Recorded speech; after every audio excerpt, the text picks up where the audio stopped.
Dans cette vidéo, nous allons présenter la correction de l'exercice 5 de la série 3. Exercice 5.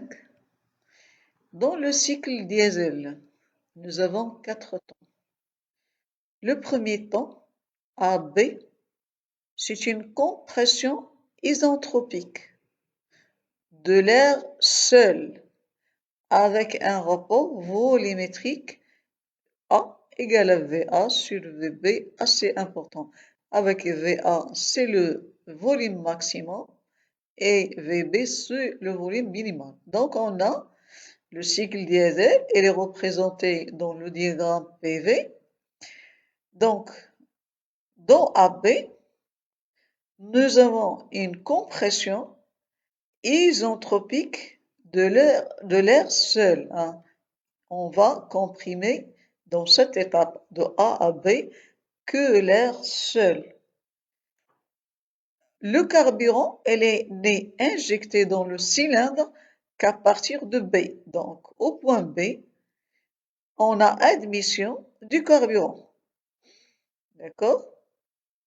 La température ici, entre B et C, est suffisante pour que le mélange s'enflamme spontanément. Dans le cycle diesel, il n'y a pas de bougie. Le taux d'injection, est réglé de manière que la pression reste constante pendant la phase BC. Donc, on a, pendant la phase BC, le mélange s'enflamme sans bougie et la transformation, elle est isobare, ça veut dire elle se fait à pression constante. Dans le troisième temps, on arrête l'injection AC. Donc, AC, on va arrêter l'injection et le mélange va se détendre de manière isentropique aussi. Donc ici, nous avons détente isentropique de C à D. En D, on vous dit que le piston est alors au point mort bas. Donc, le piston est vraiment en bas. Ça veut dire que la chambre, le volume ici de la chambre, il est maximum, c'est VA. D'accord? Il se produit entre D et A un refroidissement isochore. Donc, on a ici un refroidissement isochore. Donc, ça, c'est la description des cycles de diesel. La question, il faut exprimer le rendement des cycles en fonction de gamma, du rapport A qui est égal à VA sur VB et du rapport B qui est égal à VD sur VC. Le rendement, il est défini par moins ρ égale à moins le travail sur QC. Ou le travail W, c'est le travail échangé par la machine avec le milieu extérieur. Et QC, c'est le transfert thermique donné par la source chaude. Donc, en appliquant le premier principe, G delta U du cycle égale à le travail du cycle plus Q du cycle égale à 0. C'est le travail échangé au cours d'un cycle plus la quantité de chaleur échangée entre le fluide et le milieu extérieur, et ça c'est égal à 0. Avec W ici, cycle, nous avons CW, et Q cycle, c'est égal à Q chaude plus Q froide. Donc ceci donne que le travail égale à moins QC moins QF.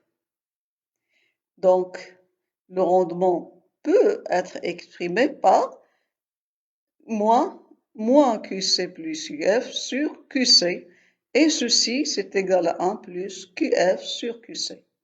Donc pour déterminer le ρ en fonction de gamma de A et de B, il faut exprimer QF, QC en fonction de gamma 0 et de gamma de A et de B.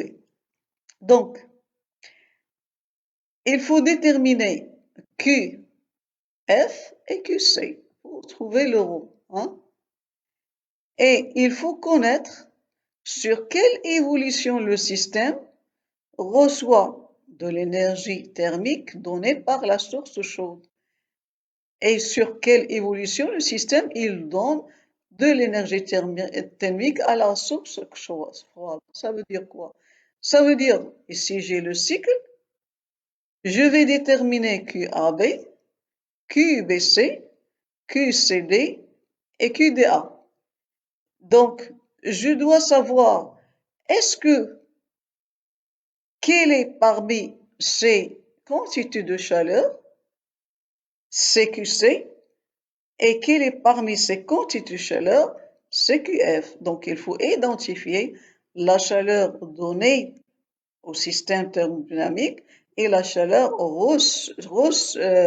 donnée par le système thermodynamique. Sur AB et sur CD, on a les transformations, elles sont isentropiques. Ça veut dire quoi? Ça veut dire ils sont adiabatiques. Ça veut dire que QAB égale à QCD égale à 0.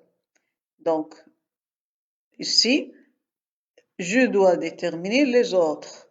Sur BC, la transformation, elle est isobare. Donc, ceci donne que QBC, c'est CP fois delta T. CP, c'est gamma NR sur gamma moins 1. Delta T, c'est TC final moins TB initial. D'accord? Et puisque la transformation est isobare, ici je dois savoir est-ce que QBC est supérieur à 0 ou bien inférieur à 0. Donc pour savoir ceci, il faut comparer TC et TB. Donc puisque la transformation est isobare, j'ai le rapport TC sur VC égale à TB sur VB. Et j'ai, d'après le diagramme qu'on nous a donné, VC est supérieur à VB. Donc ceci donne quoi? Ceci donne que TC est supérieur à TB. Donc le QBC est supérieur à 0. Sur DA, la transformation elle est isocore maintenant. Donc, ceci donne que QDA égale à CV delta T égale à NR sur gamma moins 1, facteur de TA moins TD. Et puisque c'est isocore, j'ai TA sur PA égale à TD sur PD. Et d'après la figure qu'on nous a donnée, le diagramme de Clapeyron, GPA, elle est inférieure à PD. Donc, de ce fait-là, je peux dire que TD, elle est supérieure à TA. Donc, ceci donne que QDA, qui est égal à CVTA moins TD, elle est inférieure à 0. Donc, QC, c'est la chaleur reçue par le système. Donc, elle est positive, elle doit être positive. Donc, QC, elle ne peut être que égale à QBC. Donc, parce qu'on a deux chaleurs. Une, on a trouvé que positive, c'est QBC, et l'autre, c'est négatif, c'est QDA. Donc, la chaleur reçue par le système, c'est QBC, et on a trouvé que, et pour QF, c'est la chaleur cédée par le système. Elle est négative, donc c'est bien le QDA. Donc, on a identifié le QC et le QF.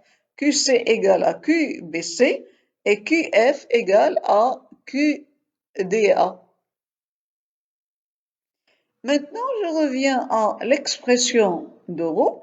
Elle est donnée par 1 plus QF sur QC. On a dit que QC égale à QBC égale à CP TC moins TB. et le QF égale à QDA égale à CV TA moins TD. Donc, ceci donne quoi? Je vais remplacer ces deux expressions dans l'expression de rho. Donc, ça serait C1 plus CV facteur de TA moins TD, ça c'est QF, sur CP facteur de TC moins TB, ça c'est QBC. C'est QC, d'accord? Donc, or, j'ai CV sur CP égale à 1 sur gamma. On sait que gamma, c'est CP sur CV. Donc, ceci donne que le rho égale à 1 plus 1 sur gamma, TA moins TD sur TC moins TB. Donc, on a exprimé le rho en fonction des températures. Mais dans l'exercice, on vous dit en fonction de gamma et des rapports de volume A et B. Donc, il faut exprimer le rendement en fonction de A, et qui est égal à VA sur VB, de B qui est égal à VD sur VC, et de gamma. Donc, on doit se débarrasser des températures. Donc, ceci donne qu'il faut déterminer. Qu'est-ce qu'on va faire? On va essayer de déterminer TB, TD, TC en fonction de A, de B et de TA pour éliminer les températures et ne plus avoir que A et B également. Donc, je prends la transformation AB. C'est une transformation isentropique. Elle est isentropique, elle est adiabatique. Donc, je peux écrire que TA, VA à la puissance gamma moins 1 égale à TB, VB à la puissance gamma moins 1. Je veux éliminer donc je vais tirer le TB. Le TB sur TA égale à quoi? Égale à VA sur VB à la puissance gamma moins 1. On a A, petit a, égale à VA sur VB. Ceci donne quoi? Ceci donne que TB sur TA égale à A à la puissance gamma moins 1. Donc, ceci donne que TB égale à TA fois A à la puissance gamma. Donc ici, gamma moins 1. Donc ici, j'ai déterminé le TB en fonction de TA, de A à la puissance gamma moins 1. D'accord? Maintenant, la transformation BC, elle est isobare. Isobare, ça veut dire que le rapport TC sur T sur V, elle est constant. Donc, TC sur VC égale à TB sur VB. Ceci donne que TC égale à TB fois VC sur VB. Donc, je dois faire figurer le A, petit a et petit b. Qu'est-ce que je vais faire? Je vais multiplier par VA sur VA. Hein? J'ai rien fait, j'ai multiplié par 1.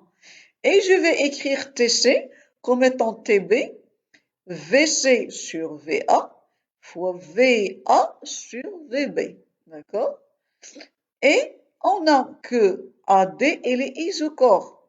Ça veut dire que VA égale à VD. Donc, au lieu d'écrire TC égale à TB VC sur VA, je vais écrire que TC égale à TB fois VC sur VD, au lieu de VA, parce que VD égale à VA. Multiplie par VA sur VB. Et je vois ici, ça, VA sur BCA, VC sur VD et 1 sur B. Parce que B, c'est VD sur VC. Donc, j'aurai VC égale à TB fois A sur B. Le TB, on a trouvé TB égale à TA. On vient de montrer que TB égale à TA fois A à la puissance gamma moins 1. Donc, je vais remplacer TP par cette expression-là dans TC. Donc, j'aurai TC égale à TA fois A à la puissance gamma sur B. D'accord? Donc, on a exprimé aussi TC en fonction de TA, de A, B et gamma. Donc, ce qui reste, la transformation CD. Ce qui reste, c'est TD. Donc, la transformation CD, c'est une transformation isentropique. Isentropique, ou elle est adiabatique. Je peux écrire que TCVC à la puissance gamma moins 1 égale à TDVD à la puissance gamma moins 1. Donc, j'aurai que DD sur TC est égal à TC sur TD à la puissance gamma moins 1. Ça fait quoi? Ça fait que TD égale à TC fois VC sur VD à la puissance gamma moins 1. Et ça, c'est 1 sur B, ce qui donne que TD égale à TC fois 1 sur B à la puissance gamma moins 1. Je prends l'expression de TC et je vais la remplacer dans l'expression de TD, ce qui va me donner TD égale à TA fois A sur B à la puissance gamma. Donc, je reviens à l'expression de ρ. Ρ, elle est égale à 1 plus 1 sur gamma TA moins TD sur TC moins TB. Je vais remplacer TD par l'expression TA fois A sur B à la puissance gamma. On a trouvé. Le TC par TA fois A à la puissance gamma sur B. Et l'expression de TB par TA fois A à la puissance gamma moins 1. Donc ça va donner quoi? Ça va donner ρ égale à 1 plus 1 sur gamma TA moins TA fois facteur de A sur B à la puissance gamma sur TA fois A à la puissance gamma sur B moins TA fois A puissance gamma moins 1. Donc je vois il y a TA partout, donc je vais simplifier par les TA, je vais mettre en facteur et se simplifie. Donc ce qui reste c'est ρ, je vais faire sortir un signe moins. 1 au lieu de plus, moins 1 sur gamma, j'aurai A sur B à la puissance gamma, moins 1 sur A à la puissance gamma sur B, moins A à la puissance gamma, moins 1. Ceci, ça va donner quoi? Rho égale à 1 moins 1 sur gamma. Je vais prendre le numérateur, je vais rendre le tout au même dénominateur. Le dénominateur, c'est B à la puissance gamma. Ça serait A à la puissance gamma moins B à la puissance gamma sur B à la puissance gamma. Pour le dénominateur, j'aurai A à la puissance gamma moins B fois A à la puissance gamma moins 1 sur B. Donc ici, ça reste que les calculs, en gros, est égal. Je vais multiplier par l'inverse du dénominateur. Ce sont deux fractions. Donc ici, j'aurai l'expression suivante. Donc, ici, je peux écrire ça comme étant 1 moins 1 sur gamma, A à la puissance gamma moins B à la puissance gamma sur B à la puissance gamma moins 1. B sur B à la puissance gamma, c'est B à la puissance gamma moins 1 et 1. Et je vais mettre A à la puissance gamma moins 1, facteur de A moins B. Donc ici, je peux écrire ça comme étant A moins 1 sur gamma, A à la puissance gamma moins B à la puissance gamma sur A fois B à la puissance gamma moins 1 fois A moins B. Et ici, on a exprimé le ρ en fonction de gamma, de A et de B et de B.